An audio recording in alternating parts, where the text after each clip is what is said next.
Assalamu alaikum. Tuğanдар, satuğa bir jakşı öspürüm çat. Jaska bul yaşına gele turgan bozok bunun jaşı 2 jaş jaska. Jaska 2 jaş çıgat ha? Şu жаңы мингизип атамын. Bu Rusiyadan kelген tegi. Россияның қаяғынан келген бұл сізге? Bu Rostov'dan kelgen. Rostov'tan kelген. Ana bunun tegi boyunca men toşna malumatım yok. Bu Dançak menen Polşa argılı deyim ha.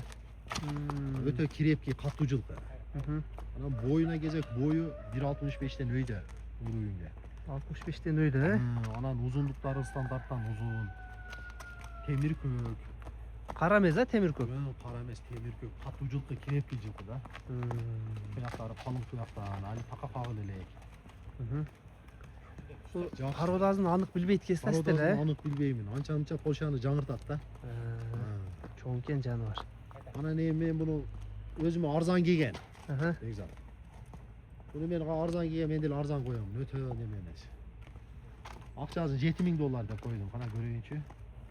Чөнтөгі тура келген алсын, ha? Тура келгени алсын, ha. Туғандар. Bazar bağılığını kop koydum. Kim ne de dey versin deyip bu.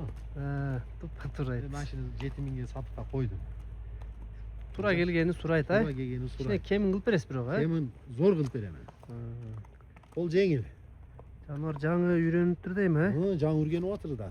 Мүнөзү жакшы экен, ha? Мүнөзү Канчанчы жол миниши? Bu bir ikinci yolu miniliş ya. Ata kolda kaşılıp kolda joş. Байлоого турат. Ошого тез үйрөнүп тур, ha? Яка чүйдөчү, буту колдон көрөбүз жүрүм. Буттар тазабы, ден соолугунда? Koldoru taza. Ден соолугунда айып жок, ha? Koldoru ayıp çok. Tuyaktары 4 tuyakta kuyma tuyak da. Туяктарында көргүлө. Буттарда эч кандай трамвай шишиктер жок, ha? Taza. Кашказы бар экен. Бир алдыңкы, бир аркаңкы бутагы экен, ha? Сору тараптарында көргүлө. Туугандар, Аксыда турат, Аксынын Өлөң булак деген айылында турат. Келип көрчүлөр, келип көрө бересиңер. 4 бутун текшерип, жеп ичкени текшерип аласыңар. Жаңы үйрөнчү экен. Мындан ары өзүңөр үйрөтүп аласыңар эми.